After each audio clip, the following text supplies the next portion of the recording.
Nous allons prendre nos Bibles et nous allons lire Ésaïe 53, du verset 1 au verset 10. Qui a cru à ce qui nous était annoncé? Qui a reconnu le bras de l'Éternel? Il s'est élevé devant lui comme une faible plante, comme un rejeton qui sort d'une tête desséchée. Il n'avait ni beauté ni éclat pour attirer nos regards, et son aspect n'avait rien pour nous plaire. Méprisé et abandonné des hommes, homme de douleur et habitué à la souffrance, semblable à celui dont on détourne le visage. Nous l'avons dédaigné, nous n'avons fait de lui aucun cas. Cependant, ce sont nos souffrances qu'il a portées. C'est de nos douleurs qu'il s'est chargé. Et nous l'avons considéré comme puni, frappé de Dieu et humilié. Mais il était blessé pour nos péchés, brisé pour nos iniquités. Le châtiment qui nous donne la paix est tombé sur lui. Et c'est par sa maîtrisure que nous sommes guéris. Nous étions tous errants, comme des brebis. Chacun suivait sa propre voie. Et l'Éternel a fait retomber sur lui l'iniquité de nous tous. Il a été maltraité et opprimé. Il n'a point ouvert la bouche. Semblable à un agneau qu'on mène à la boucherie, à une brebis muette devant ceux qui l'attendent, il n'a point ouvert la bouche. Il a été enlevé par l'angoisse et le châtiment, et parmi ceux de sa génération, qui a cru qu'il était retranché de la terre des vivants et frappé par les péchés de mon peuple? On a mis son sépulcre parmi les méchants et son tombeau avec le riche. Quoiqu'il n'ait point commis de violence et qu'il n'y ait point eu de fraude dans sa bouche. Il a plu à l'Éternel de le briser par la souffrance. Après avoir livré sa vie en sacrifice pour le péché, il verra une postérité et prolongera ses jours. Et l'œuvre de l'Éternel prospérera entre ses mains. Amen. Parole du Seigneur, notre Dieu et notre Roi. Voici l'œuvre du Seigneur Jésus-Christ à la croix de Golgotha pour nous. Il était semblable à celui dont on détourne le visage. Nous l'avons méprisé, nous l'avons abandonné, nous n'avons fait de lui aucun cas. Cependant, c'est de nos douleurs qu'il s'est chargé. C'est de nos souffrances qu'il s'est chargé. Et le châtiment qui nous donne la paix est retombé sur lui. Amen. Le châtiment que tu devais porter, la correction que tu devais porter, Jésus-Christ l'a porté pour toi à la croix de Golgotha. La punition que tu devais subir, Jésus-Christ a subi cette punition pour toi. Il était méprisé, abandonné, semblable à une brebis muette devant ceux qui l'attendent. Tout ça pour porter nos souffrances, pour porter nos iniquités, pour porter nos péchés. Et il a fait à la croix de Golgotha pour chacun de nous. Et nous voici, enfants de Dieu, par son œuvre. Avec les frères d'Azaph, nous allons adorer ce Dieu merveilleux, ce Dieu glorieux, qui a payé ce prix lourd pour que nous ayons la vie. Jésus-Christ est notre Dieu.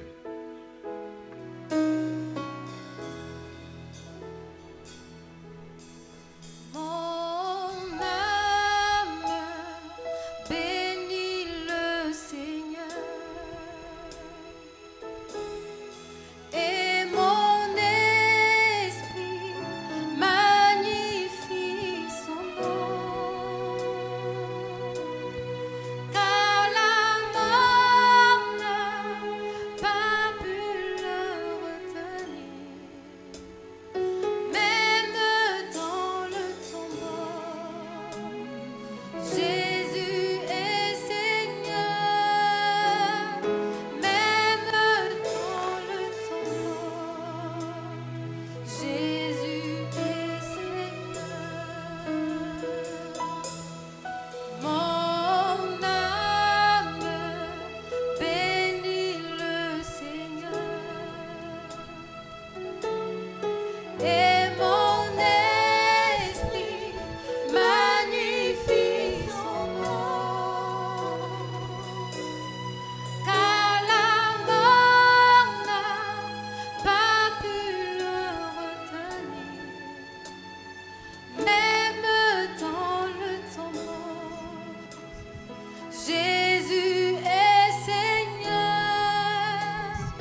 Dis au Seigneur que tu l'aimes. Dis-lui, Jésus-Christ, je t'aime. Les mains levées vers le Seigneur. Béni soit le roc, béni soit le rocher de mon salut. Hosanna, Hosanna, Hosanna, béni soit le rocher, béni soit le rocher de mon salut. Hosanna, Hosanna, béni soit le roi, béni soit le rocher de mon salut. Hosanna, Hosanna, béni soit le roi, béni soit le rocher de mon salut. Hosanna,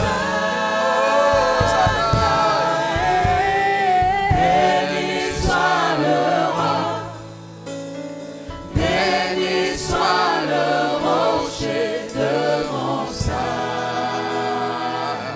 Tu es mon roi.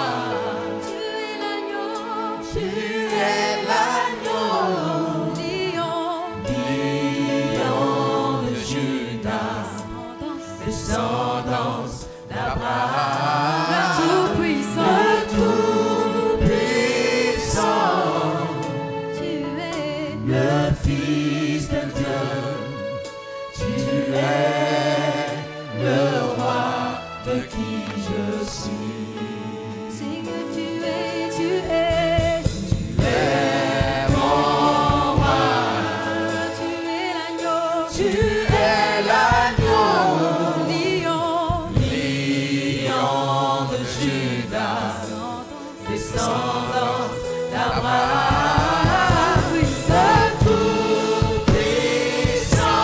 Seigneur, tu es le Fils de Dieu, tu es le roi de qui je suis. Seigneur, tu es mon roi. Tu es l'agneau, lion de Judas, descendance d'Abraham, le Tout-Puissant. Seigneur, tu es le Fils de Dieu, tu es le roi de qui je suis. Hosanna, Lève les mains vers le Seigneur. béni soit le rocher, béni soit le rocher de mon salut. Hosanna, béni soit le rocher, béni soit le rocher de mon salut.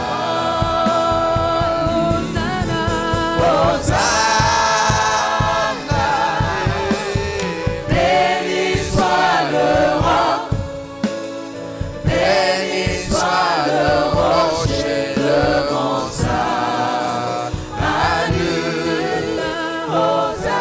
Hosanna, béni soit le roc, béni soit le rocher de mon salut.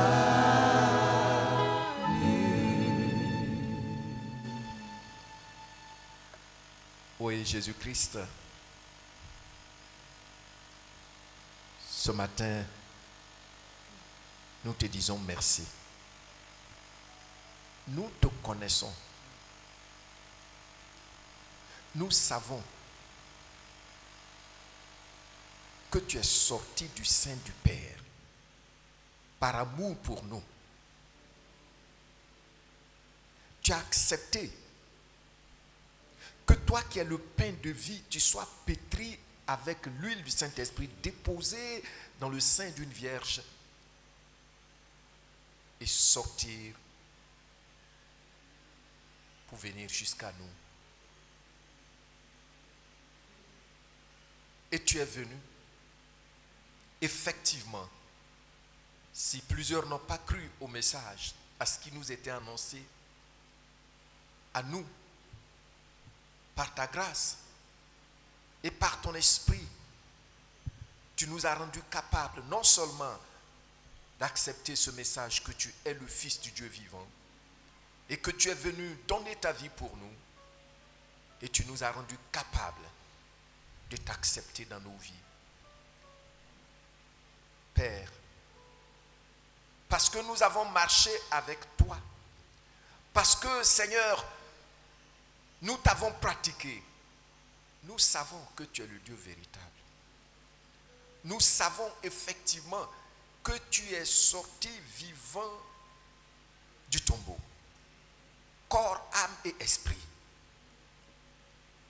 pour nous gérer,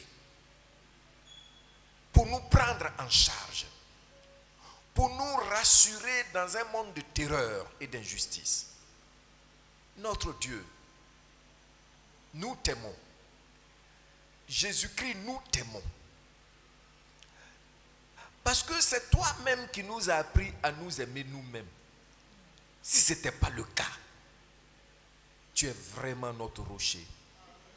Tu es vraiment le rocher de notre salut. Gloire à toi. Maintenant, dans nos pensées, gloire à toi. Maintenant dans nos sentiments, gloire à toi. Maintenant même dans nos volontés, gloire à toi. Maintenant même dans nos paroles. Nul n'est grand comme toi, Jésus-Christ. Empreinte du Père, reflet de sa gloire, représentation exacte du Dieu invisible, plénitude corporelle de toute la divinité. Toi par qui toute chose existe et en qui toute chose subsiste. C'est toi qui maintiens toute chose en vie, invisible comme visible. Nous te connaissons et c'est pourquoi nous te disons gloire, gloire, gloire, gloire. Merci Père. Merci pour ton amour pour nous. Merci de ce que tu sais te manifester à chacun de tes enfants. Merci. Au nom de Jésus-Christ. Amen.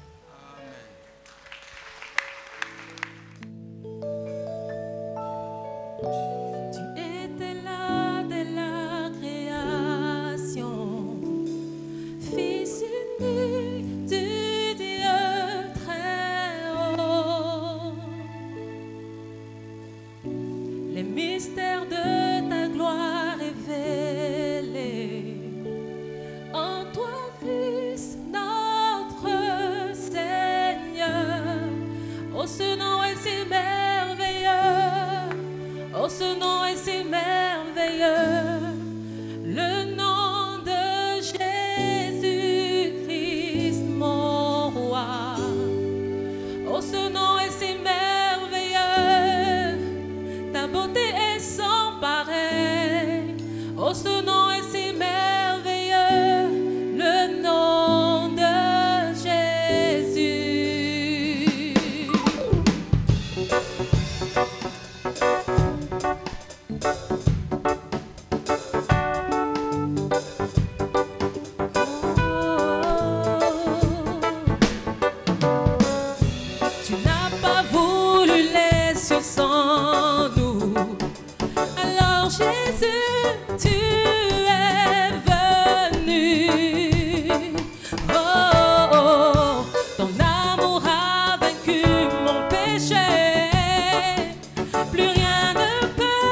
Oh, ce nom est si merveilleux, le nom de Jésus.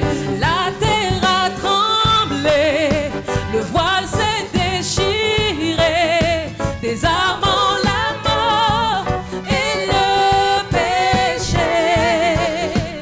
Les cieux chantent ta gloire, l'écho de ta victoire, car tu es le roi ressuscité. Tu es sans rival, Tu es sans rival. tu es sans égal. Tu es sans Dieu, tu triomphes à tout jamais. Dieu, tu triomphes à tout jamais. À toi soit le règne, À toi soit à le toi soit la gloire. À toi soit Car ton nom surpasse tout autre nom. Ton nom surpasse tout autre La terre a tremblé, terre a le voile s'est déchiré, Le voile s'est déchiré, désarmant la mort et le péché. les cieux chantent ta gloire, Les cieux chantent ta gloire, l'écho de ta victoire, car tu es le roi ressuscité. tu es sans rival, Tu es sans tu es sans rival. Tu es sans tu triomphes à tout égal. jamais. Dieu, tu triomphes à tout À jamais. toi soit le règne, À toi soit le à toi soit la gloire. À toi soit Car la ton nom surpasse tout gloire. autre nom. Ton nom surpasse tout autre Oh, ce nom est victorieux. Oh, ce nom est victorieux. Oh, ce nom est Le nom de victorieux. Jésus. Le nom de Jésus-Christ, mon roi. Oh, ce nom. Oh, ce nom est victorieux. Sa puissance est sans pareil. Puissance est sans Oh, pareil. ce nom. Oh, ce nom est victorieux. Le nom de Jésus. Le nom de Oh, ce nom. Oh, ce nom est victorieux. Victorieux. Oh, ce nom est victorieux. Le nom de Jésus-Christ, mon roi. Oh, ce nom. Oh, ce nom est victorieux. Sa puissance est sans pareil. Sa puissance est sans Oh, pareil. ce nom. Oh, ce nom est victorieux. Le nom de Oh, ce nom est glorieux. Oh, ce nom est si glorieux. Ce nom est si glorieux. Oh, ce nom est si glorieux. Le nom de Jésus. Le nom de Jésus-Christ, mon roi. Oh, ce nom. Oh, ce nom est si glorieux. Sa beauté est sans Sa beauté est sans pareil. Oh, ce nom est si glorieux. Le nom de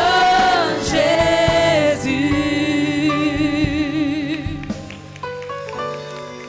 Ce nom est si glorieux, le nom de Jésus-Christ. Quel est ce nom quand on le prononce? Les êtres invisibles prennent la fuite. C'est extraordinaire. Tu prononces le nom du Seigneur, les êtres invisibles prennent la fuite.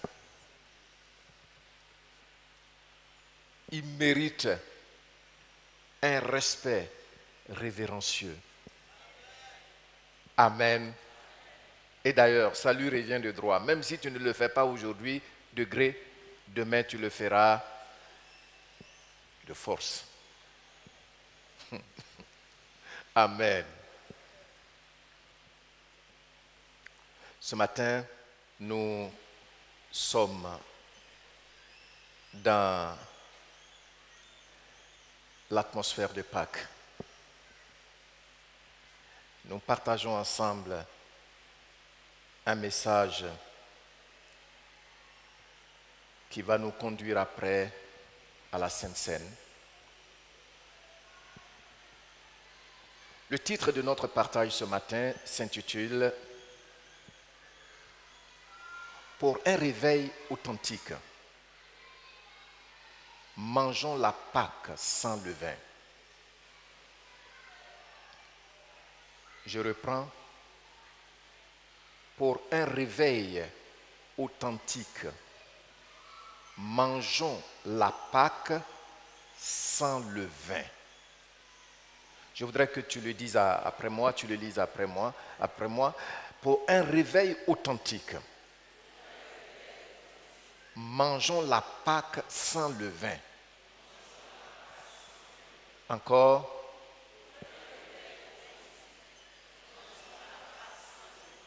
Merci. Et nos textes de base sont tirés d'Exode, chapitre 12, du verset 1 au verset 20, et puis Exode 13, du verset 3 au verset 7, et Luc, chapitre 12, du verset 1 au verset 2. Vous voyez le parallèle également dans Matthieu.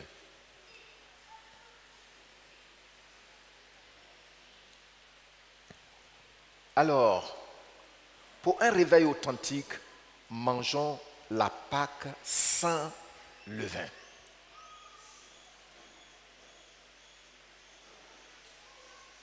De quoi s'agit-il? Avant de répondre, de voir le contenu même de notre titre, il faut noter que la Pâque chrétienne prend sa source, son origine dans la Pâque juive. Ce n'est pas une invention de l'Église. Il me semble que la seule invention, et je ne sais pas vraiment si c'est l'Église française qui a fait cela, ou bien c'est l'Église européenne. Mais vous allez voir en français, souvent, la Pâque avec S, ça c'est la Pâque chrétienne, selon les Français. C'est eux qui ont mis le S juste pour distinguer, ce qui n'existe pas en anglais. Donc, quand vous voyez Pâques avec S, il ne faut pas se perturber, c'est la même chose. Mais ils ont pris le temps de spécifier que quand tu vois Pâques avec S, c'est que c'est la Pâque chrétienne dont l'origine est dans la Pâque sans S, à savoir la Pâque juive. Donc, c'est important que vous le sachiez. Vous savez déjà, je vous ai enseigné ici que le mot Pâques, en hébreu Pessa, veut dire passer par-dessus. Et le récit nous montre que quand l'ange qui devait briser les chaînes de l'esclavage par la mort des premiers-nés sur l'Égypte, il devait passer pour préserver son peuple. Le peuple a sacrifié, chaque famille a sacrifié un agneau en vue de mettre son sang sur les linteaux de leur porte pour que l'ange de l'Éternel passe au-dessus sans entrer dans la maison. Donc, quand on dit Pâques, Pessa, ça veut dire passer par-dessus, épargner en fait, c'est ce que ça veut dire. Je vous l'ai déjà enseigné ici plusieurs fois, donc je ne vais pas m'étendre là-dessus. Alors, et cette Pâque, c'est une commémoration de la sortie d'Égypte et la liberté retrouvée du peuple juif. Ça aussi, vous le savez déjà. À cause de la promesse du Seigneur Jésus à notre assemblée, selon laquelle nous allons expérimenter un réveil spirituel ici, nous allons à la lumière des instructions que Dieu donne au sujet de la fête de Pâques. Nous allons voir quand Dieu dit, voici comment vous devez fêter la Pâque, voici comment vous devez manger la Pâque. En fait, la Pâque, nous on parle de fête, c'est plus tard, ça a pris cette allure. Sinon, la Pâque, c'est une institution de manger. Manger la Pâque. Et donc, nous allons voir les instructions que Dieu donne par rapport à cette institution de nourriture. Comment ça peut nous aider à préparer le chemin du réveil au niveau individuel aussi bien qu'au niveau collectif. Je reprends. Par rapport à notre partage ce matin, je voudrais vous encourager. Si vous êtes déjà venu ici, ça fait peut-être un mois, vous venez ici, il faut vous acheter un cahier. Parce que si nous sommes à l'école, il faut noter. Il faut écrire. Alors, vous savez, dans les amphis, quand les professeurs parlent, qu'est-ce qu'on fait? On écrit. Mais ça, c'est des leçons. Même souvent, quand tu as terminé l'année, c'est fini. C'est même plus évident que tu reviennes là-dessus. Mais ici, c'est des partages de la vie présente et de la vie à venir et de la vie éternelle. Amen. Voyez-vous donc, à cause de cela, quand tu viens, il faut être prêt à écrire. Amen. Il faut prendre note. Moi, quand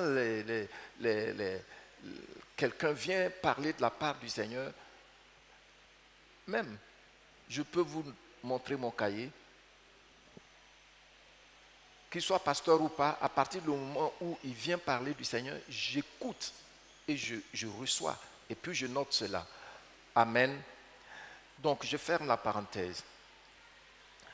Donc, le Seigneur nous a promis. Il dit ici, il va avoir un réveil. Il y a des gens qui pensent que c'est une manière de parler. Et lorsqu'il y a eu ce réveil aux États-Unis, j'ai eu des membres qui m'ont envoyé des vidéos pour dire, pasteur, voici. Et eux-mêmes, ils n'ont pas été avertis. C'est après juste une méditation un matin que ça a commencé. Et nous, Dieu nous demande de nous préparer. En cette période de Pâques, les instructions que Dieu donne pour manger Pâques là, comment est-ce que ça peut t'aider? Comment est-ce que ça peut m'aider? Comment est-ce que ça peut nous aider? Qu'est-ce qu'on peut voir dedans qui peut nous aider à nous préparer pour le réveil? À atteindre, à expérimenter le réveil. C'est de ça que je suis en train de parler. Qui comprend ce que je suis en train de dire? Je ne dis pas qui a entendu, qui comprend ce que je suis en train de dire. Merci. Je veux reprendre la dernière fois. Je suis en train de dire que le Seigneur nous a promis un réveil ici. C'est la période de Pâques. Et Pâques là, c'est manger. Donc nous allons voir par rapport à cette institution qui est devenue une commémoration, qu'est-ce que Dieu dit dedans qui peut nous aider, nous, à nous préparer pour un réveil. C'est ça que je suis en train de dire, un réveil spirituel. Bon. Donc si nous regardons la Pâque, ce que Dieu dit de faire et ce qu'il dit de ne pas faire, pendant cette fête-là, le Saint-Esprit nous éclaire sur comment nous aussi, on peut manger notre Pâques et puis avoir un réveil spirituel dans notre vie. Nous, notre Pâques, c'est Jésus-Christ. Amen. Notre Pâques, c'est qui? C'est Jésus-Christ. Et notre Pâques, ce n'est plus en principe, ce n'est plus à un moment précis de l'année. Le Seigneur dit celui qui me mange. Et quand vous voyez ça, c'est un temps présent continu. Nous le mangeons régulièrement par sa parole. Amen. Donc, comment est-ce qu'on peut le manger? Et puis, expérimenter un réveil personnel. Je vous dis, bien-aimés frères et sœurs, aspirez après le réveil. Dans votre propre vie et dans notre assemblée. La première fois que j'ai connu ce réveil personnel, je vous l'ai dit, c'est là que j'ai été guéri. Disons, j'ai été guéri et ça a continué dans le réveil. C'est ce qui m'a entraîné dans le réveil personnel. Ce feu dont la Bible parle, c'est là que je l'ai vécu. Je vous dis, le feu m'a brûlé pendant plusieurs jours. Je ne sais pas combien de jours. C'est un feu littéral. Et quand ça s'est apaisé, oh, toutes les maladies en moi étaient brûlées. Je ne savais pas. Démangeaisons où je prenais capuchon pour me gratter, tout ça là. Ça a tout brûlé. Donc on est en train de parler pas d'un show religieux. Aujourd'hui on aime le show. Heureusement, ici nos dirigeants et le groupe musical ont bien saisi que j'ai dit animation, ce n'est pas dans l'église. On ne vient pas dans l'église, on dit faisons animation. Non. On vient adorer avec respect toutes les paroles qui doivent sortir de nos bouches. Montre le respect, magnifie la personne et l'œuvre de Jésus-Christ, la profondeur de l'amour du Père pour nous. On ne vient pas pour animer. C'est pourquoi j'ai dit ici, on ne veut pas d'animation ici. On ne veut pas d'animation ici. Hein. Bien, donc pour emprunter ce chemin de réveil, par les instructions que Dieu nous donne au sujet de la Pâque, nous allons premièrement lire notre texte du jour. Et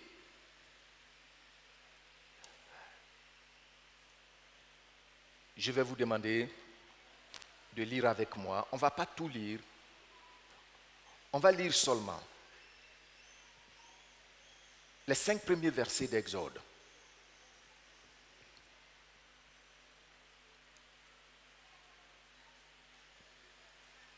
On va lire les 5 premiers d'Exode 12.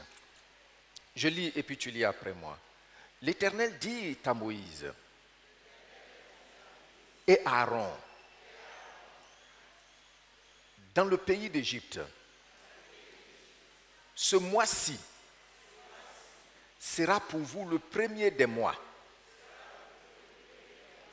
Il sera pour vous le premier des mois de l'année. Parlez à toute l'assemblée d'Israël et dites, le 10e jour de ce mois, on prendra un agneau pour chaque famille, un agneau pour chaque maison. Et si la maison est trop peu nombreuse pour un agneau, on le prendra avec son plus proche voisin, selon le nombre des personnes. Vous compterez pour cet agneau d'après ce que chacun peut manger. Ce sera un agneau sans défaut, mâle, âgé d'1 an. Vous pourrez prendre un agneau ou un chevreau. Vous le garderez jusqu'au 14e jour du mois. Et toute l'assemblée d'Israël l'immolera entre les 2 soirs. On prendra de son sang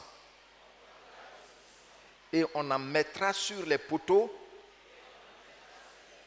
et sur les linteaux de la porte des maisons où on le mangera.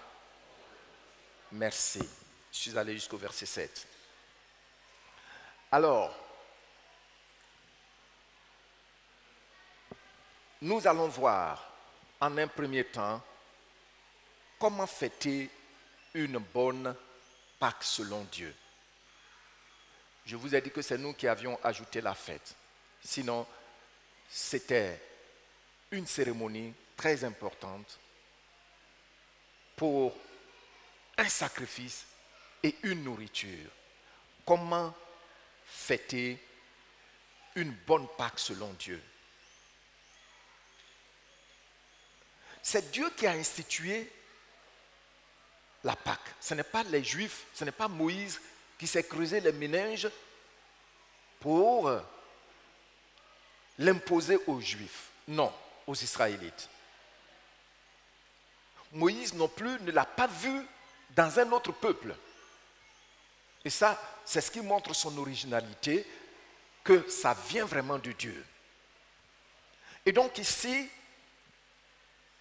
la Pâque n'est pas une invention des Juifs. Puisqu'elle vient de Dieu, alors Dieu va donner des directives, des instructions. Je suis en train de dire, Dieu va dire comment vous pouvez manger ça pour que je puisse vous bénir. Et c'est ce que Moïse a écrit dans le texte que nous venons de lire. La raison d'être de ces instructions était de conduire le peuple à atteindre le but de cette fête. Le but de cette fête, c'est quoi? C'était une adoration et une reconnaissance vraie à Dieu pour la délivrance qui allait suivre. Amen. Donc même, quelle que soit la situation que tu es en train de traverser, parce que Jésus-Christ a déjà donné sa vie, il est revenu à la vie, tu peux commencer à remercier Dieu pour ta délivrance certaine qui va bientôt se manifester. Amen. Voyez-vous ils se sont réjouis, ils ont mangé avant de sortir. Quelquefois, on attend la fin, la sortie de l'épreuve pour pouvoir adorer et remercier le Seigneur. Mais ici, la Pâque, on voit que Dieu veut que les gens l'adorent, le remercient pour cette délivrance qu'il a préparée pour le peuple d'Israël. Amen. Donc c'est ça sa raison d'être. Dieu doit être adoré parce qu'il est l'auteur certain de leur délivrance de l'esclavage. Les chaînes dans lesquelles ils ont vécu, ils ont souffert pendant 430 ans. Dieu était prêt à les délivrer. Quand ce but est atteint, on peut alors dire qu'on a bien fêté. Vous voyez, non? Quand on suit ce que Dieu a dit, on pourra dire qu'on a bien fêté. Pourquoi? Parce que Dieu a été honoré et Dieu nous bénit encore plus. Amen. Nous expérimentons encore plus d'épanouissement dans tous les domaines de nos vies. Quand nous obéissons aux instructions que Dieu donne pour bien fêter la Pâque, nous expérimentons un épanouissement dans tous les domaines de nos vies. Amen. Alors, nous allons voir les éléments de la Pâque. Mais je vais mettre un accent particulier sur un seul élément. Donc, les éléments de la Pâque, nous avons premièrement un agneau. Et l'agneau, quelle devait être sa qualité? Quelle devait être sa qualité selon le texte qu'on a lu? Le verset 5 dit qu'il devait être un agneau sans défaut. Ça veut dire qu'il n'est pas malade. Ça veut dire qu'il est en bonne santé. Et puis quand on le voit, on a vraiment envie de le manger. C'est pourquoi les gens devaient l'engraisser pendant plusieurs jours avant ce jour-là, Dieu a donné l'instruction. Vous voyez, il y a une certaine religion, ils attachent mouton, ils engraissent. Ce mouton-là ne va pas n'importe où pour chercher sa nourriture. Il lui donne la nourriture pour l'engraisser. Et puis, quand le temps vient, il le sacrifie. Qu'est-ce que ça veut dire? Ça veut dire que Dieu, pendant la Pâque, puisque c'est une question de manger, il est notre invité. Et c'est un invité qui mérite ce qui a plus de valeur à nos yeux. Alors, il faut l'apprêter et l'engraisser. Amen. Ce n'est pas le jour où tu vas courir dans ton troupeau pour soulever un animal pour venir lui offrir. Non. Tu le prépares, tu l'engraisses. C'est vrai que ces gens-là le font, mais ils ne comprennent pas ce que ça veut dire. Le mouton que Abraham a sacrifié, il n'a pas engraissé. Il n'a pas engraissé, il a pris, Dieu dit, voici, il est là, il a pris, il a sacrifié. Mais pour nous, la Pâque, il faut l'engraisser. Amen. Parce que l'invité est de taille et il mérite le plus bel animal de notre troupeau. Bien. Ça veut dire aussi que, il dit l'agneau, et puis après l'agneau, qu'est-ce qui vient? Deuxièmement, le pain. Après l'agneau, il y a le pain. Il y a les herbes amères. Bon, les herbes amères pour dire qu'ils ont beaucoup souffert. Mais nous, on met un accent ici sur le pain. Maintenant, Dieu dit, cette fête-là, cette nourriture-là,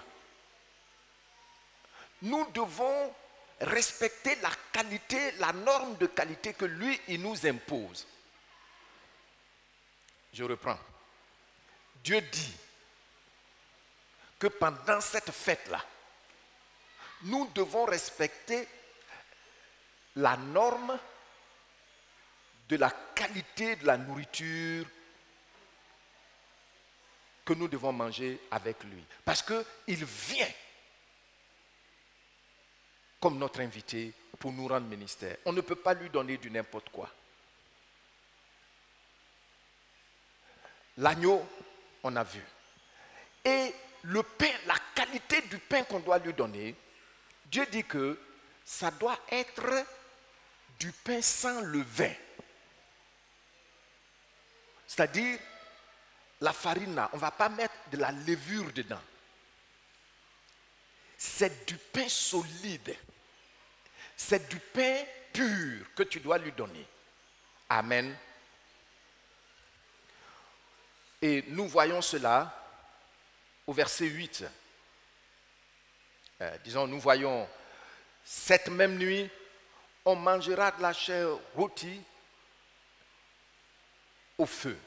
On la mangera avec des pains, comment? Des pains sans levain.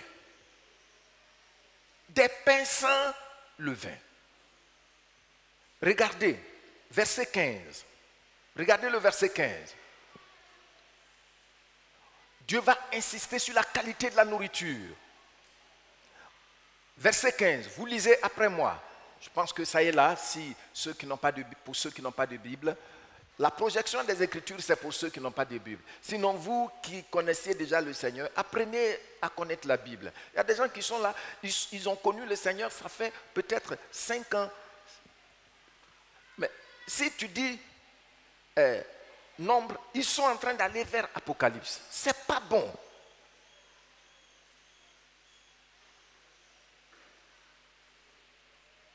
Amen. Il y a de très grandes assemblées où les gens ne projettent pas. Parce que tout simplement, ces pasteurs-là ont constaté que les membres ne connaissent plus la Bible. Ils ne savent même plus où les livres se trouvent. On te dit Osée, ça se trouve où? Tu ne sais même pas que ça se trouve après Daniel. Tu vois, Joël, Amos, Abdias, et puis tu continues. Au fur et à mesure que tu vas faire, tu vas connaître où se trouvent les livres. Amen. Donc, on projette surtout pour nos invités, les personnes qui viennent ici pour la toute première fois. Je ne t'empêche pas de lire, mais je suis en train de dire que tu dois connaître les livres de la Bible, où ça se trouve. Amen. Donc, nous lisons le verset 15. Je lis et puis tu lis après moi.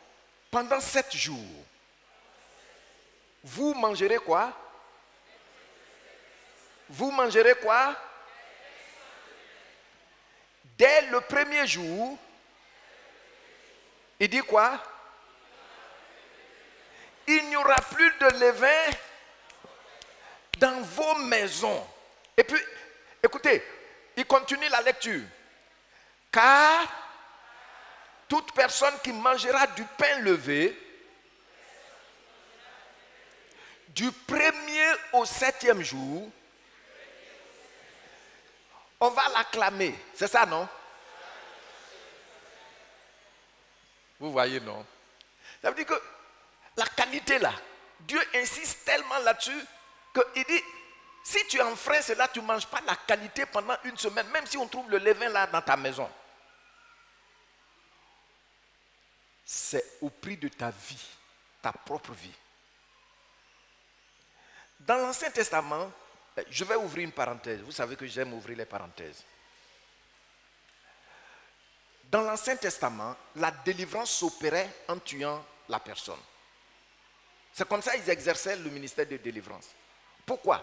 Parce que le peuple était considéré comme un corps, un seul corps. Vous voyez, quand il a volé, le peuple est tombé devant un petit peuple. Ce qui fait que quand quelqu'un n'obéit pas à ce que Dieu dit, il infecte le corps. Donc il devient un cancer, il faut couper ça. Pour couper ça, il faut le lapider.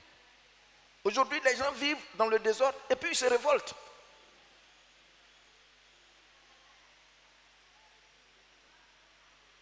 Prenez garde. On ne se moque pas de Dieu.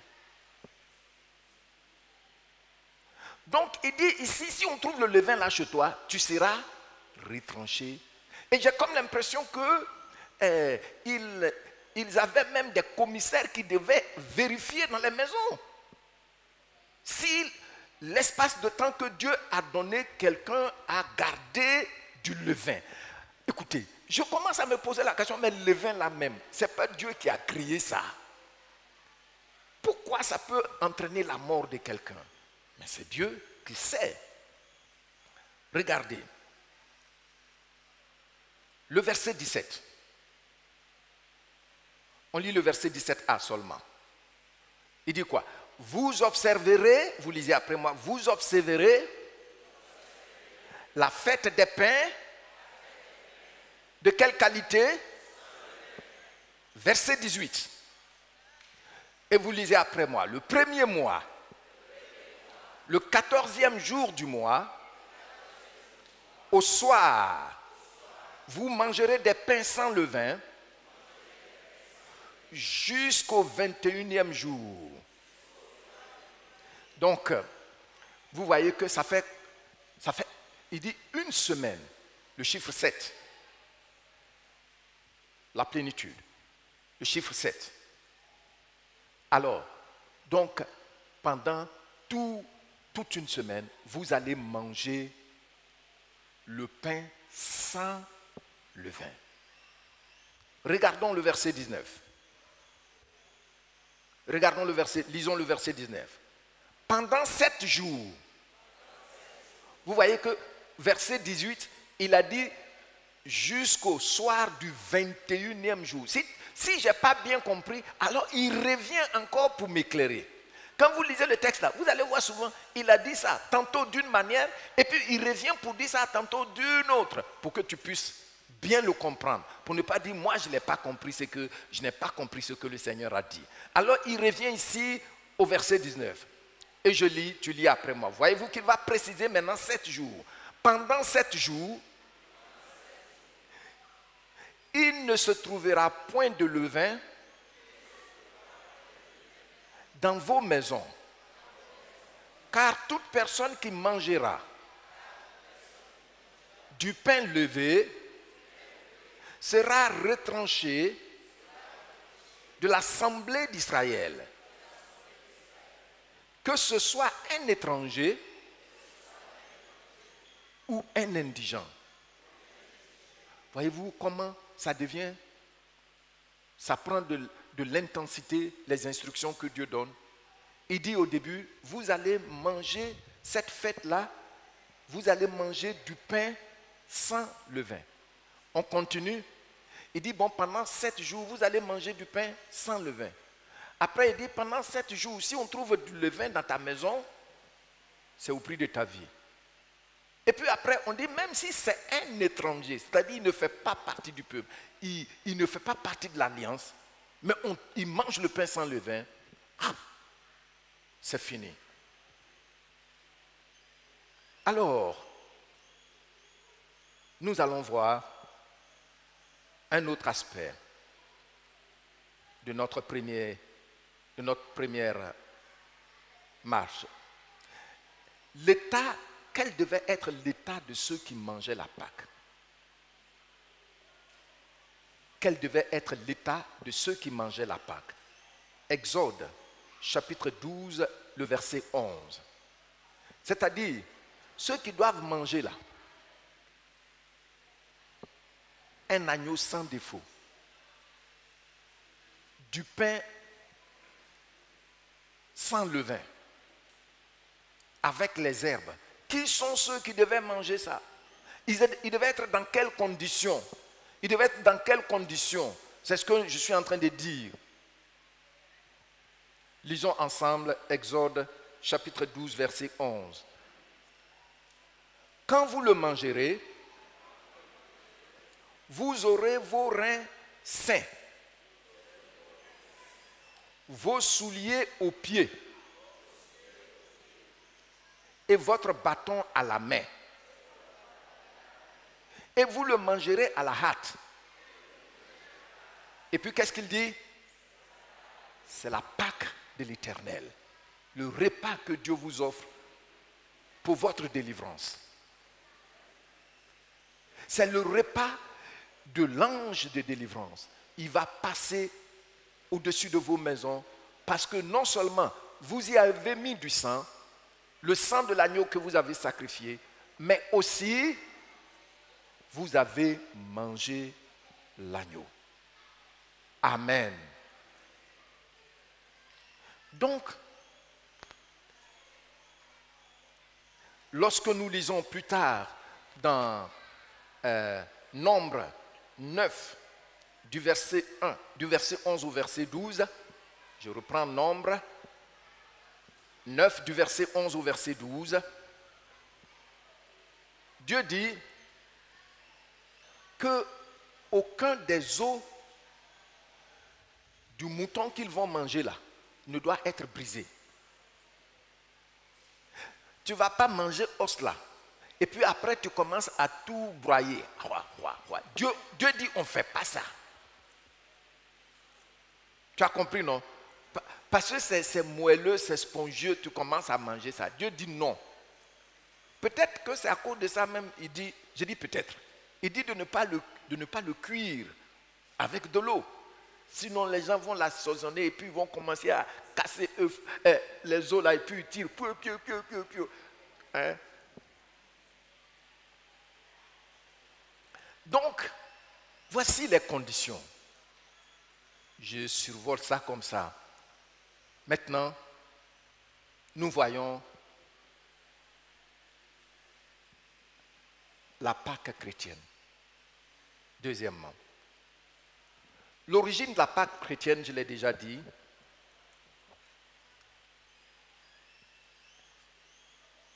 c'est la Pâque juive. nous voyons que Dieu dit que cette fête doit être observée à perpétuité, jusqu'à la fin du monde. Maintenant, Jésus-Christ vient. Vous savez, lui, il a accompli toute la loi. Et ça fait partie de la loi. Donc lui aussi, il a mangé la Pâque. Nous voyons ça dans Matthieu chapitre 26, du verset 2 au verset 21. Jésus a mangé la Pâque. Et c'est pendant qu'ils étaient en train de manger qu'il a dit l'un de ses apôtres allait le trahir. Donc, il a mangé la Pâque. Et non seulement il mange la Pâque, mais après, il instaure ça dans les deux grandes recommandations qu'on appelle les ordonnances que Christ a laissées à l'Église. C'est-à-dire la Pâque, qu'aujourd'hui nous on appelle la Sainte Seine. Vous voyez que c'est mangé. La Sainte Seine, ce n'est pas seulement le premier mois, le Nisan des Juifs, qui est ce mois-là, que nous mangeons ça. Chaque mois, nous prenons le repas du Seigneur. Et il y a même des assemblées, lorsque nous lisons le livre des Actes, chaque jour ou chaque semaine, ils prenaient le repas du Seigneur, leur Pâque.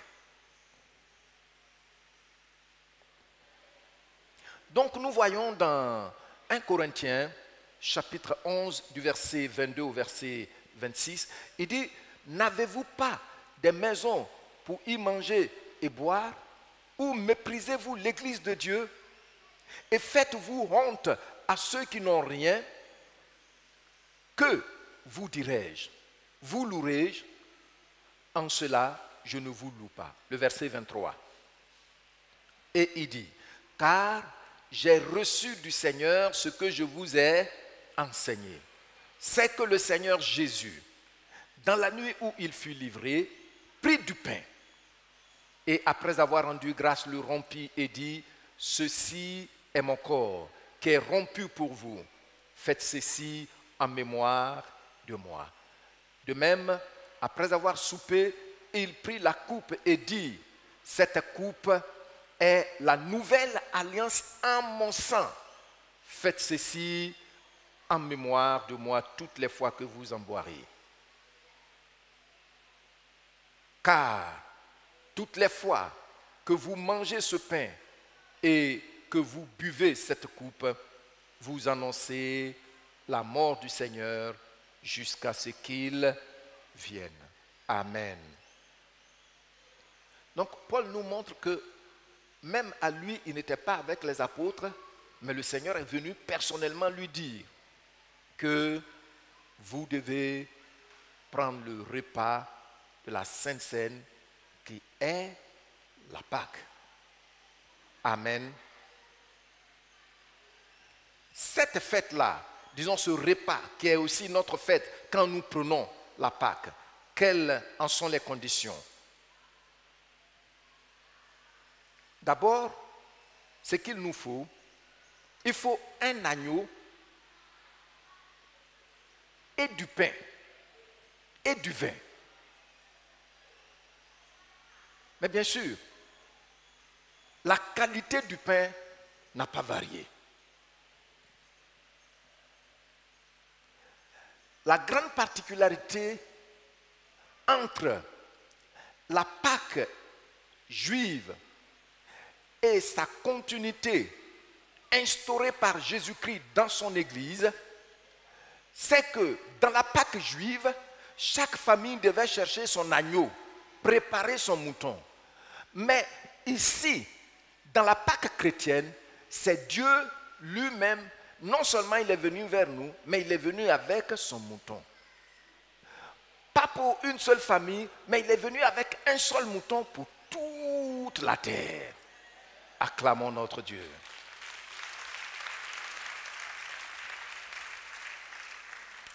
Et nous voyons que c'est pourquoi Jésus a été présenté officiellement par Jean-Baptiste dans Jean chapitre 1, du verset 33 au verset 36. Il dit ceci: je ne le connaissais pas, mais celui qui m'a envoyé baptiser, vous voyez que les deux vont aller ensemble, celui qui m'a envoyé baptiser d'eau, celui-là m'a dit, celui sur qui tu verras l'Esprit descendre et s'arrêter, c'est celui qui baptise du Saint-Esprit. Et j'ai vu, et j'ai rendu témoignage qu'il est qui? Le Fils de Dieu. Tu dis après moi, et j'ai vu, et j'ai rendu témoignage qu'il est le Fils de Dieu. Amen. Le verset 35, il dit, le lendemain, Jean était encore là avec 2 de ses disciples. Et tu vas lire après moi le verset 36. Et ayant regardé Jésus qui passait, il dit, voilà l'agneau de Dieu qui ôte le péché du monde.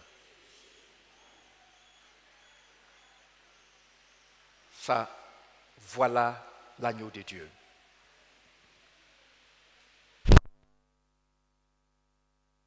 Seigneur, ici, que Jean-Baptiste, un point important de sa feuille de route, ce n'était pas seulement le baptême, mais c'était aussi d'assurer le ministère du souverain sacrificateur. C'est pourquoi il est né d'un sacrificateur. Or, dans la coutume juive, l'agneau qu'on devait offrir à Dieu pour tout le peuple, c'est le souverain sacrificateur qui le validait. C'est pourquoi Jean-Baptiste est ici, il voit Jésus passer, il dit, voici l'agneau de Dieu qui ôte le péché du monde. Jésus-Christ, ce n'est pas un sauveur spontané. Jésus-Christ n'est pas un sauveur spontané. Jésus-Christ n'est pas un sauveur spontané. Il a été promis depuis le jardin d'Éden. Amen. Amen. Donc, Jean-Baptiste présente l'agneau de Dieu qui devait être sacrifié pour nous tous et que nous aussi, on devait manger sa chair.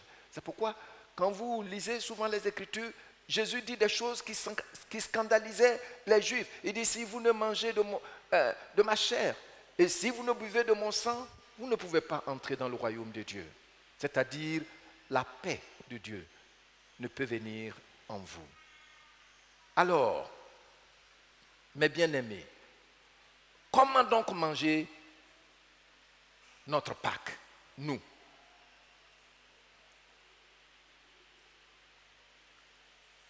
Comment est-ce qu'on peut manger notre Pâques? Quelle est la qualité que Dieu impose à notre pain et à la viande que nous allons manger? Lisons ensemble Luc chapitre 12, le verset 2. Et je lis, tu lis après moi. Non, à partir du verset 1. Sur ces entrefaits, les gens s'étant rassemblés par milliers, au point de se fouler les uns les autres, Jésus s'est mis à dire à ses disciples. Qu'est-ce qu'il leur dit?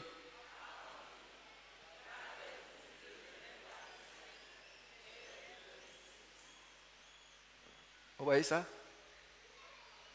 Gardez-vous du pain des pharisiens. Le pain des pharisiens, c'est quoi? L'hypocrisie.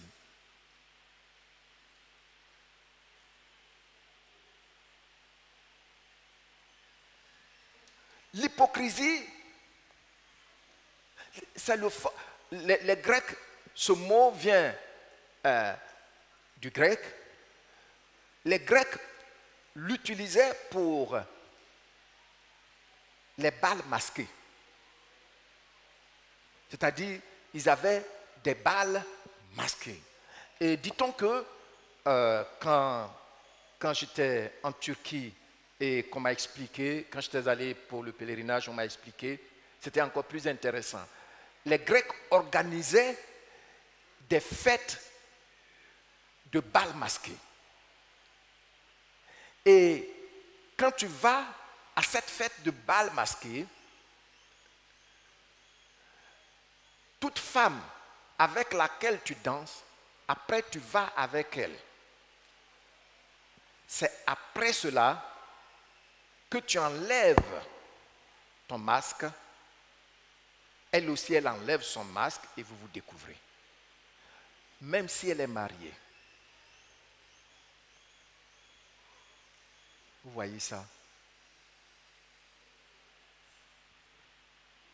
Donc, l'hypocrisie, c'est le fait de porter un masque pour se cacher le vrai visage. Et ici, Dieu dit, on ne doit pas manger le pain, avec le levain. Ça veut dire que l'hypocrisie, c'est le fait de se donner une apparence que vous n'avez pas, un volume que vous n'avez pas. Parce que le levain fait lever la pâte. Regardez aujourd'hui. Regardez. L'hypocrisie dans l'église. C'est triste, hein? Hier, Pasteur Kassou, quand il me présentait ici, il a dit que Pasteur Diato n'aime pas ça, que vraiment... Mais beaucoup me connaissent. Déjà, on dit au Pasteur Amani, mais Pasteur Diato, avoir un contact comme ça avec lui, ce n'est pas facile. Mais comment toi tu fais? Il dit, il n'aime pas quand on fait comme ça là. Et puis, lui dit, façon là. Il n'aime pas. Je n'aime pas ça, hein. Je n'aime pas ça. Et je vais parler à la jeunesse. Ne portez pas de masque quand vous venez devant nous. Ça me met mal à l'aise. Alors quelqu'un vient. Oui, comme tu es mon papa là. Comme tu es mon papa.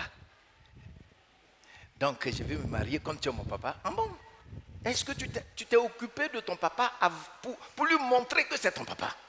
Regarde-moi, une hypocrisie. C'est pas bon. Comme tu es notre pasteur, comme tu es mon papa. Ah bon? Dieu dit, l'hypocrisie dans le livre d'Exode qu'on a lu, que si on trouve ça chez un juif, qu'est-ce qu'on doit faire? On doit le lapider et le retrancher du peuple. Sinon, qu'est-ce qu'il va faire? Il va infecter le peuple. Il va affecter le peuple. C'est ce qui détruit nos églises. Regardez ici. Tu vois quelqu'un, il est hypocrite. Quelquefois, les pasteurs se sentent seuls parce qu'ils sont en face des gens qui ne sont pas corrects. Et puis ils vont dire, il est amer. Il revient sur la même chose. Il ne revient pas sur la même chose parce qu'il est amer. C'est pour que tu n'ailles pas sur ce terrain. Dieu dit, si on trouvait de l'hypocrisie dans ta maison, même si ce n'est pas toi, hein, qu'est-ce qu'on doit faire? Tu as vu, non? Et il me semble que l'hypocrisie est le péché principal des chrétiens. Vous les voyez, ils sont hypocrites. Par exemple, le frère X, il est dans une situation, non seulement ça porte atteinte à sa communion avec le Seigneur, donc il est exposé, mais aussi, ça touche la vie de l'Église parce que nous sommes un seul corps. Vous allez voir, si c'est un grand type, ils ne vont rien lui dire. Hein. C'est le pasteur qui doit parler pour qu'on lui en veuille. Et même on va le soutenir, on va soutenir le frère ou bien la sœur. On va où avec ça? Vous voyez, le levain ne doit pas se trouver dans notre maison. Qu'est-ce que j'ai dit? Et si on trouve ça dans ta maison? Voyez-vous qu'il y a des gens qui sont toujours prêts à poignarder les serviteurs de Dieu. Cette affaire-là, ce n'est pas fini. Parce que moi-même, je l'ai salué, il ne m'a pas souri. Ah bon? On sourit à l'hypocrisie, c'est qu'on dit de retrancher, c'est parce qu'on ne peut pas dire à l'assemblée lapider. Tu veux que je sourie? Ta femme voit que tu n'es pas correct. Et puis tu veux qu'elle sourie. C'est quelle affaire ça? Ta femme là, elle te regarde, elle sait que non. Tu dis tu n'as pas l'argent pour donner, comment on appelle ça? Popote. Popote là, est-ce que c'est bon français ou bien c'est ivoirien? C'est ivoirien, hein? Pour donner la nourriture du mois. Mais tu as l'argent pour aller manger choukouya avec tes amis après le travail. Et quand la femme découvre ça, c'est toi. Tu es même prêt à la frapper, à la battre. Faisons très attention. Et je vous dis dans cette église, si je vous ai déjà dit ici, s'il vous plaît, si vous entendez quelque chose à mon sujet, venez me voir. Je vais vous dire, allez-y appeler la personne. Si vous savez que vous ne pouvez pas le faire, ce n'est même pas la peine de venir me voir. Parce que cette façon de se comporter comme ça, avec les frères et sœurs dans le Seigneur, c'est dangereux. Vous savez, il y a des serviteurs qui m'ont invité dans leur église. J'ai refusé de partir. Ils se sont plaints, ils ont dit tout. Pourquoi telle personne t'a invité? Quand il t'invite, tu vas là-bas. Je ne vais pas. Je ne vais pas. Parce que je refuse de monter sur une chaire où il y a le levain. Les gens veulent t'utiliser. Mais je ne veux pas accepter que quelqu'un m'utilise. Parce que j'apporte la parole que Dieu, dont Dieu m'a nourri pour le bien de son peuple et non pour exploiter les gens. C'est pourquoi des gens m'invitent, je ne vais pas. Si je vois ton état, je prends mes distances. J'ai connu le Seigneur avec des gens, ceux qui m'ont encadré. Ils n'ont jamais été à l'école, mais c'est des gens qui craignaient Dieu. Ça fait que j'ai pensé que la vie chrétienne, c'était comme ça pour tout le monde. Il a fallu du temps quand j'ai grandi pour savoir que c'était Christ que je lisais au travers d'eux. Laissez les uns et les autres lire Christ au travers de vous. Amen.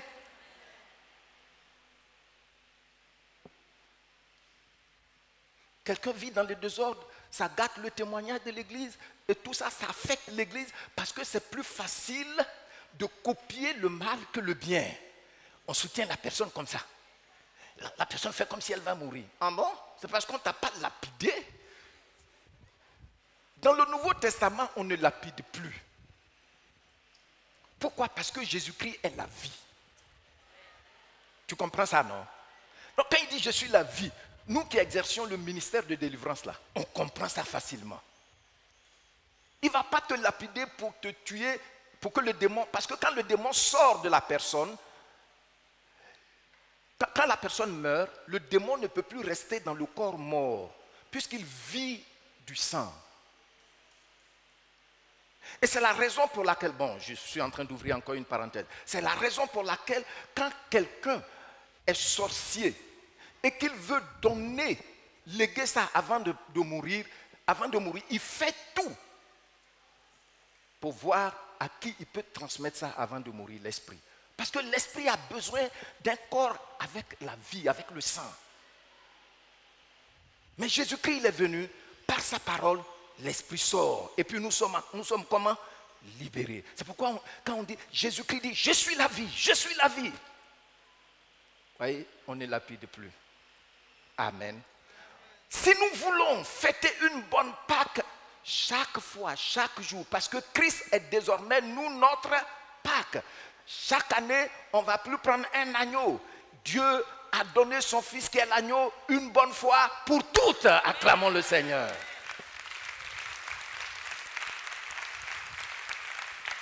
Alors, mes bien-aimés, faisons très attention. La vie chrétienne n'est pas aussi simple que vous le croyez. Les gens se comportent avec hypocrisie. Non. Je suis allergique à ça. Et je ne suis pas le seul.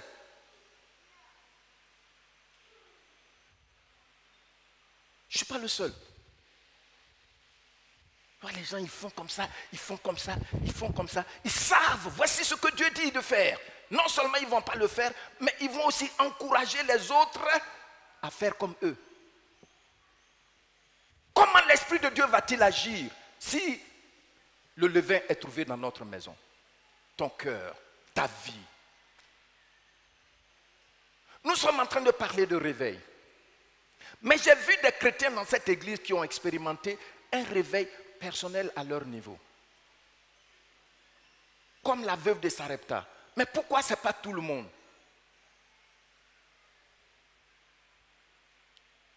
Quand un frère ou bien une sœur a connu un certain réveil dans sa vie personnelle, tout de suite, on commence à le lapider. L'hypocrisie. L'hypocrisie.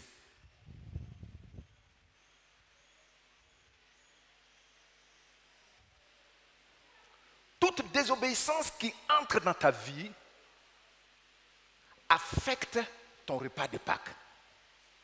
Qu'est-ce que j'ai dit?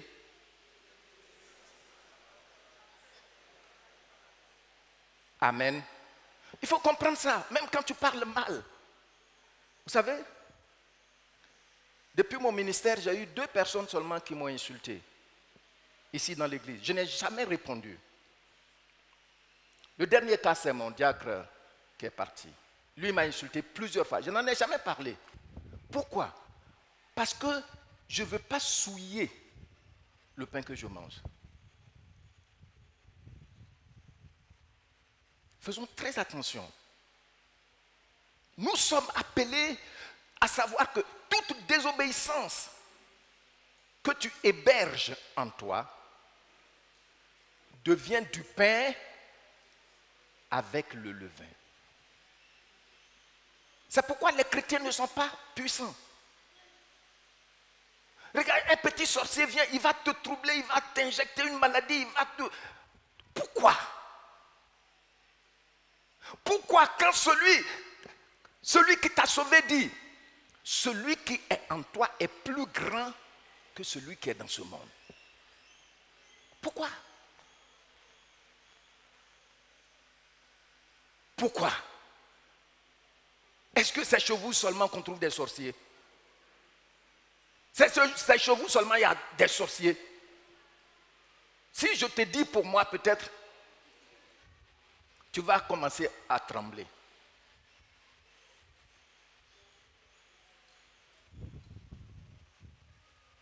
Mais si tu manges le pain sans levain, tu manges la Pâque.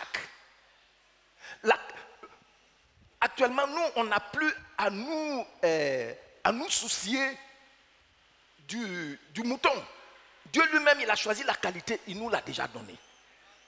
Nous, notre part, c'est le pain là. Amen. Mais bien aimés, mangeons le pain sans levain. Laissons l'hypocrisie. Hypocrisie. Quelquefois, tu vois ça, tu es tellement mal à l'aise. Dans l'église du Seigneur, parle avec beaucoup de subtilité. Quelquefois, même si le Seigneur n'a pas ouvert tes yeux spirituels, tu risques d'être emporté. Pourquoi tu veux qu'on prie pour toi? Tu te déplaces, tu viens voir Pasteur Domoro, et puis tu ne peux pas lui parler ouvertement. La lumière vient sur toute faute confessée. Et là où la lumière apparaît, les œuvres des ténèbres n'ont plus de pouvoir. C'est pourquoi la Bible dit confessez vos péchés les uns aux autres. Vous voyez, non? Mais ils vont venir, ils vont te prendre du temps ici, te tourner. Et souvent j'écoute. Dès qu'on a fini, je dis prions. Il faut prier, je vais prier. Si ça a trop pris du temps, si tu as prié 1 minute, moi j'ai prié aussi 30 secondes et puis c'est fin du temps va.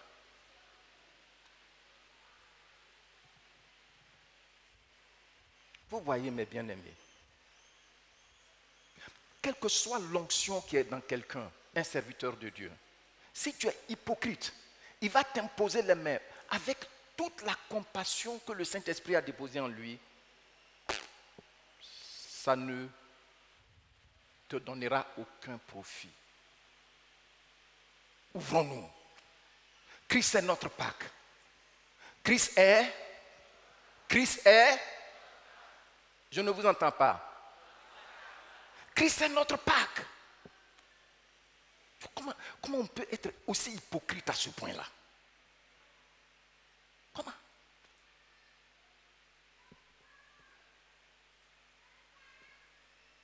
Comment? Je ne comprends pas.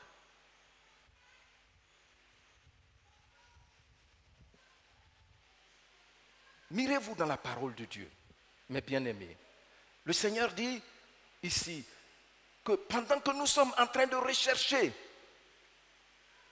le réveil spirituel, s'il vous plaît,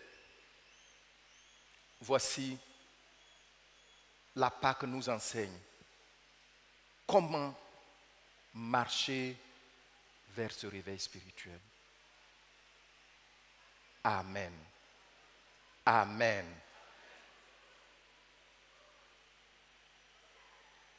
Souvent, il y a des gens, tu t'approches d'eux, ils se disent, révérend, tu commences à étouffer. C'est-à-dire, spirituellement, tu étouffes. C'est des choses que ceux qui sont matures expérimentent. Hypocrisie. Un qui était venu me voir ici. Il sait qu'il était venu demander de l'argent. Mais il a un langage hautement spirituel. Et le Saint-Esprit ouvre mes yeux. Ce que j'ai vu, je ne peux pas le lui dire. Ça a besoin de sagesse. Puis je lui ai dit, mon frère, tu vois que nous sommes jeunes, sois fidèle. Sinon, si un scandale arrive, tout le monde va te fuir. Tenez-vous bien. Après, je l'ai pris, on est allé à la maison pour manger. Quelque temps après, sa situation est sortie. Comment tu peux laisser ta femme à la maison, lui dire que je vais sur la montagne, et puis tu vas chez ta maîtresse? Mais voyez-vous, dans Luc, on a lu le verset 2, il dit, verset 3, il dit, méfiez-vous du pain du levain des pharisiens. Regardez le verset qui suit. Qu'est-ce qu'il dit? Car il n'y a rien de caché qui ne doit être découvert. Pourquoi quand tu mens là, il faut faire attention. Un jour, tout le monde le saura.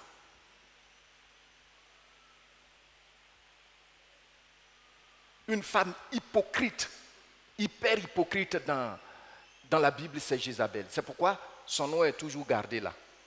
Elle monte un coup avec son mari, il lapide Naboth pour prendre son champ. Elle a fait même jeûner les gens. Les anciens, ils ont tous jeûné, prié. Parce qu'il a maudit le roi. Alors qu'il n'en était rien. Et Dieu dit, vous avez fait ça? Parce que le sang de Naboth a coulé. Toi qui as des gardes-corps dans ton char là, les chiens vont lécher ton sang. Les chiens vont lécher le sang de ta femme. Écoutez, je ne vais pas revenir là-dessus. Il faut faire attention.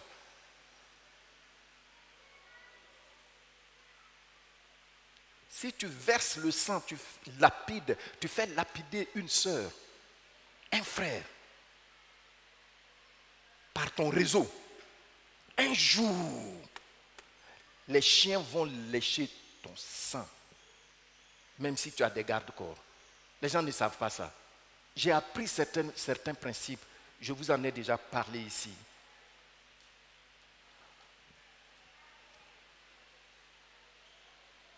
Dieu m'a dit, dans Galates chapitre 6, que tout ce que tu sèmes, il aura absolument le temps de la moisson. S'il vous plaît, enlevez le levain là.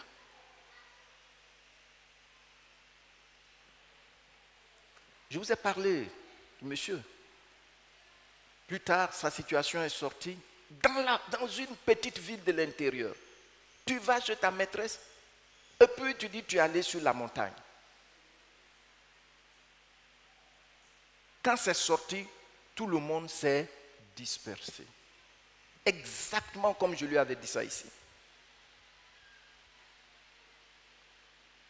Plus tard, on s'est rencontrés à une pastorale, il m'a parlé. Il m'a dit, Pasteur Diato, tu sais, le jour où j'étais venu te voir, mais ce n'est pas vrai.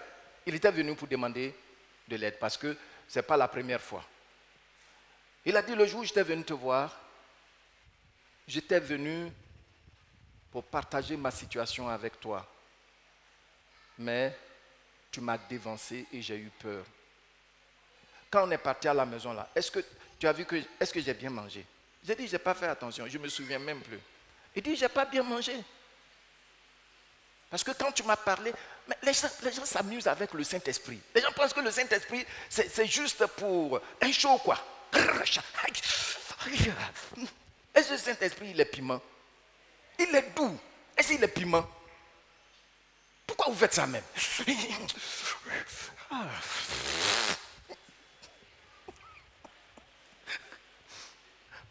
Vous avez vu que nous, on a pris du temps à cause de ces comédies-là avant de toucher vraiment le Saint-Esprit dans cette manifestation authentique. Hein?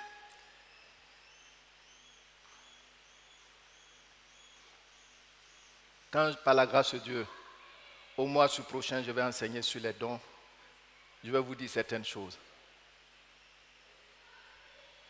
Mais bien aimé, le pain sans levain. Il faut examiner ta vie.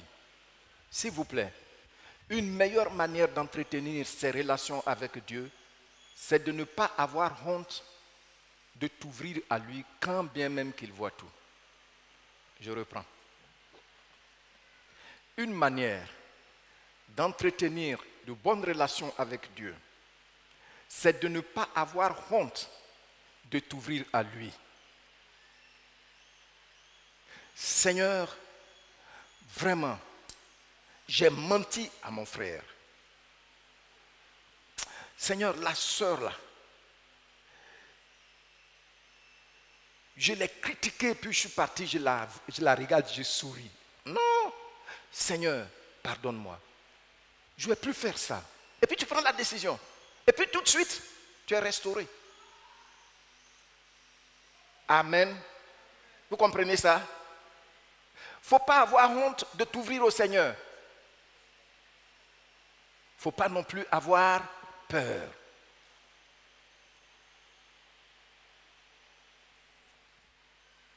Il ne faut pas penser que tu es trop grand pour t'ouvrir au Seigneur. Je sais que le Seigneur veut nous apporter un réveil. Et pour ce faire, il dit, en cette période de Pâques, nous devons réfléchir sur les instructions qu'il a données pour manger la Pâque. Et face à ces instructions, il insiste non seulement sur la qualité du mouton, mais sachez que le mouton lui-même nous a été donné par Dieu en Jésus-Christ son Fils.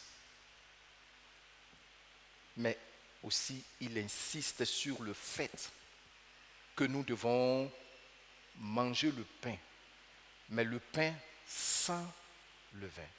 Même dans nos maisons, il ne faut pas on y trouve du levain.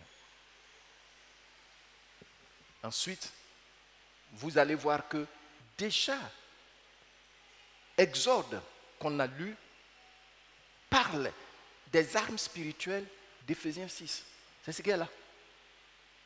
Prenez vos souliers Dieu n'a pas dit de ne pas porter souliers. Il dit de porter. Il dit prenez ça. Portez vos chaussures. Saignez vos reins. Avec quoi? La vérité.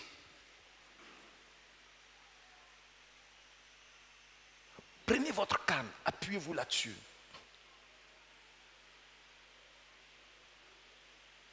Et il dit mangez avec rapidité. Ça veut dire ta délivrance, si ça tarde, ça dépend de toi et non de Dieu. Ta délivrance est urgente pour lui. Ta délivrance est urgente pour lui. Ta délivrance est urgente pour lui. Ta guérison est urgente pour lui.